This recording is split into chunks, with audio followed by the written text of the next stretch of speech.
Fala galera do Descomplicando a Música, nesse vídeo a gente vai conhecer o mapa da teoria musical. Como assim? A gente vai ver quais são os principais tópicos no estudo de teoria musical e como esses tópicos estão relacionados entre si. Então isso vai ser bastante útil para quem está começando a estudar teoria musical agora, não sabe direito por onde começar ou ainda o que tem de assunto para estudar. E também vai ser útil para aquelas pessoas que já estão estudando teoria musical, mas pegaram um pouco de informação em cada lugar, tem algumas lacunas de conhecimento ainda, ou queriam ter uma visão mais geral sobre o todo, né? O que tem para se estudar em teoria musical, em que ponto vocês estão. Então acho que vai ser um vídeo legal para qualquer um se situar no ramo da teoria musical. Cada um dos tópicos que eu comentar aqui nesse vídeo, à medida que eu for mostrando esse mapa da teoria musical, está coberto em detalhes a nossa apostila completa de teoria musical, é o primeiro link aqui na descrição do vídeo. E eu também vou disponibilizar esse mapa que a gente vai construir aqui para download, para vocês baixarem, terem como referência para o estudo de vocês também. Também vai estar na descrição do vídeo aqui o link para esse mapa, tá certo? Então, vamos começar a criar esse mapa então. Como é que vai funcionar? A gente vai partir dos 3 pontos principais que definem música, que são melodia, harmonia e ritmo. E a partir desses 3 grandes blocos, a gente vai começar a construir os assuntos que a gente pode estar estudando em cada um deles, tá? Então, quando a gente fala de melodia, por exemplo, a gente está falando das notas musicais. Quem são elas? Os conceitos mais básicos de, por exemplo, sustenido, bemol, tom, semitom, timbre. E também para quem quer entender o que é uma nota musical na sua essência, a gente pode começar a falar da matemática e da física na música. Esse estudo em particular serviria para mostrar de onde surgiu a música, como ela foi inventada nos seus primórdios e também como o nosso cérebro interpreta combinações de notas e aquilo que a gente entende como música, como um todo. Aí, a partir do momento que a gente já conheceu o básico sobre notas musicais, de onde elas vêm, o que elas são, a gente pode começar a organizar essas notas. Então a gente estaria falando de escalas musicais, porque escalas são isso, elas são sequências ordenadas de notas. Então as escalas musicais mais comuns para se começar a estudar, as mais simples e que mais fazem sentido se começar, são as escalas maiores e menores naturais ou diatônicas. E também uma outra escala muito comum de se estudar no início é a escala pentatônica, por ser uma escala bastante simples e também uma escala muito útil para quem está começando a brincar com criações musicais, com improvisação, porque é uma escala relativamente fácil de usar. Então depois que o aluno já conhece as notas musicais, já aprendeu que pode organizar essas notas para formar escalas, que essas escalas têm uma utilidade, a gente pode começar a tocar várias notas ao mesmo tempo, simultaneamente, formando acordes. Daí a gente já estaria falando de harmonia, porque harmonia é isso, é tocar várias notas ao mesmo tempo, e isso vai formar uma base para depois uma melodia poder caminhar por cima dessa harmonia. Então, quando a gente está falando de acordes, a gente pode primeiro começar com a formação dos acordes. Então a gente vai ver os conceitos básicos de tríades, de tétrades, como dar nome aos acordes, o que são notas de tensão, notas evitadas, o que são acordes invertidos, como inverter acordes. E depois que a gente aprendeu a formar cada acorde em particular, a gente pode começar a organizar esses acordes em sequência. Da mesma forma que a gente organizou notas em sequência para formar escalas musicais, a gente pode começar a organizar acordes em sequência para formar campos harmônicos. E a partir desse conhecimento já é possível determinar a tonalidade de uma música. Então aqui a gente já está começando a ter um entendimento mais macro da coisa. E tanto para o assunto de escalas musicais, campos harmônicos, formação de acordes, a gente pode estudar os graus musicais. Esse vai ser um assunto que é estudado tanto sobre a ótica de melodia, de cada nota em particular, como também de acordes, para pegar cada nota uma por uma e formar um acorde. Então os graus musicais são um assunto muito importante que ajudam o estudante a se localizar sobre a ótica de referência. Ele aprende a criar uma referência e a partir disso se localizar na música. E um outro tópico que também faz parte tanto de melodia como de harmonia, e inclusive de ritmo também, é a notação musical. Afinal, a gente precisa representar a música no papel, escrever, anotar aquilo que a gente está estudando ou ainda anotar como a música vai ser reproduzida. Então a notação musical ela pode existir de diferentes formas. A notação pode ser por meio de cifras, por meio de tablatura, por exemplo, para instrumentos de corda, Existem outras notações ainda, para outros instrumentos. E também existe a partitura, que é a notação mais completa e mais complexa também, mas que consegue registrar a música na sua forma mais fiel possível, incluindo tempos. E por isso que o ritmo, no caso, também ali está conectado nessa parte da partitura. E já que a gente mencionou o ritmo aqui, o que a gente poderia começar a estudar sobre a ótica de ritmo? A gente pode começar aprendendo a tocar junto com o metrônomo. E aqui quando eu coloco o metrônomo, não é apenas aprender o que é o metrônomo, mas principalmente como estudar com ele, como dividir o tempo estudando com o metrônomo. E essa divisão do tempo se dá por meio de figuras rítmicas. Então a gente estaria falando de semínima, colcheia, semicolcheia, assim por diante, tercinas, né?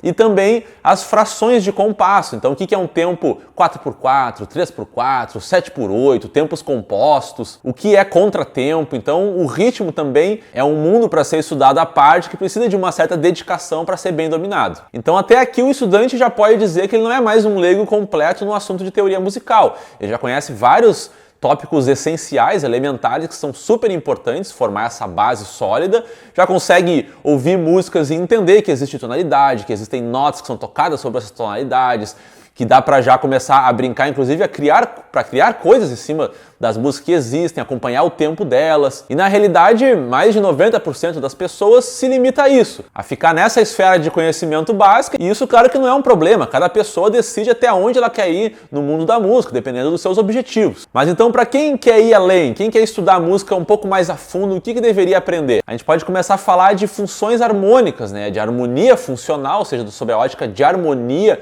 qual a sensação que cada acorde possui, como a gente pode colocar essas sensações a nosso favor, dependendo daquilo que a gente quer que o ouvinte sinta. E isso serve não somente para harmonia, mas também para melodia. Então por isso que é um tópico que eu coloquei aqui no centro, né, que tem a ver com ambos melodia e harmonia, porque lá na harmonia a gente vai estudar as funções tônica, dominante, subdominante, e a gente vai aprender também na melodia que as notas possuem funções, uma função sensível, uma função superdominante. E com esse conhecimento que a gente adquiriu de sensação que cada acorde produz para o ouvinte, a gente pode começar a tirar proveito disso e criar sequências também de sensações, de sentimentos, formando as cadências ou progressões harmônicas. Então a gente vai estudar as cadências 2-5-1, 4-5-1, então como colocar em ordem, né, essas sensações harmônicas. Inclusive a gente vai ver que essas cadências harmônicas podem nos ajudar a modular uma música, mudar ela de tom, partindo então já para o estudo de modulação, que pode ser feito por meio de tons vizinhos, de tons homônimos e assim por diante. E com todo esse conhecimento já em mãos, a gente pode não somente ficar analisando músicas que já existem, mas começar a nós mesmos a brincar com harmonias de músicas, trocando os acordes de lugar e reharmonizando músicas, entrando então no tópico de reharmonização. Até aqui a gente está falando de música tonal,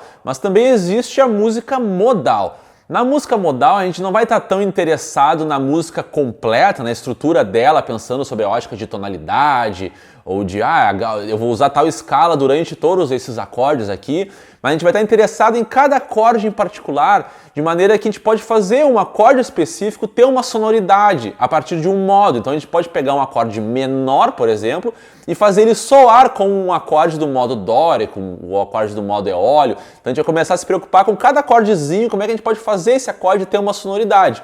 E esse é um assunto também que envolve tanto harmonia como melodia. E claro, lá no início a gente falou de escalas musicais, citando apenas as escalas maiores e menores naturais, a escala pentatônica, mas ainda existem as escalas menores harmônica, menor melódica, por exemplo, e muitas outras escalas, como a escala blues, a escala diminuta, a escala hexafônica, a escala bebop. Faltaria espaço aqui para descrever a quantidade de escalas que existem e que a gente poderia utilizar. E para usar essas escalas, a gente vai estar interessado em notas de passagem, notas evitadas, notas-alvo, outside notes. São assuntos que sempre vão estar presentes quando a gente estiver utilizando uma escala em cima de uma harmonia. E assim como uma harmonia pode ser uma harmonia tonal, pode ser uma harmonia modal, a gente também pode ter uma harmonia quartal, que é construída sobre intervalos de quartas, em vez de intervalos de terças, que seria o mais comum.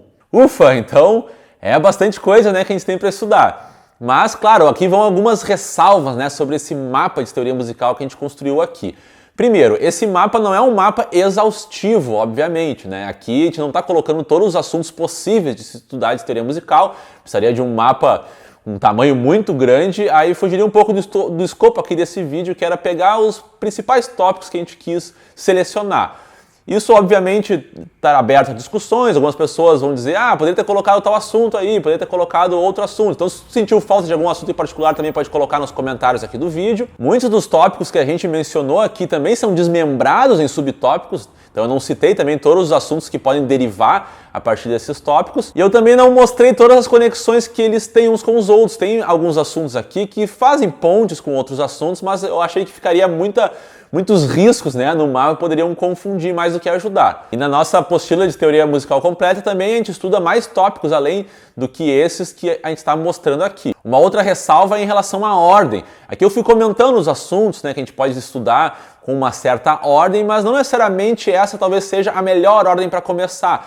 A gente, quando criou nossa apostila de teoria musical, por exemplo, a gente começa a organizar cada assunto um embaixo do outro, pensando na melhor ordem possível. Então a gente começa a citar cada assunto sem se aprofundar tanto. Se a gente acha que, olha, aqui não é interessante se aprofundar tanto nesse assunto antes de ver outras coisas, depois a gente retoma aquele assunto. Então a nossa apostila de teoria musical foi construída pensando dessa forma, e aqui nesse mapa, para aproveitar que a gente já estava num grande bloco para chegar em outro, eu fui comentando, né, por exemplo, na parte dos tempos ali, não necessariamente a gente precisa ir até estudar tempos compostos quando a gente recém está começando a estudar ritmo. A gente pode começar estudando o básico sobre figuras rítmicas, depois partir para outros assuntos de harmonia e melodia, e depois, quando estiver um pouco mais avançado, ir lá para tempos mais complexos, né, no assunto de ritmo. Então, essa organização também é uma coisa pessoal, cada pessoa vai sentir de si aonde ela quer se aprofundar mais, mas existem alguns pontos que são mais básicos, elementares, que é importante que todo mundo saiba, os grandes blocos, né? E a partir desses macro assuntos, cada um vai sentindo, olha, eu gostaria de aprender um pouco mais sobre isso, um pouco mais sobre aquilo, e vai seguindo o seu próprio rumo. Então, gente, espero que tenham gostado desse vídeo. Quem não conhecia o canal, aproveita para se inscrever para não perder outros vídeos, e a gente se vê então em breve. Até mais!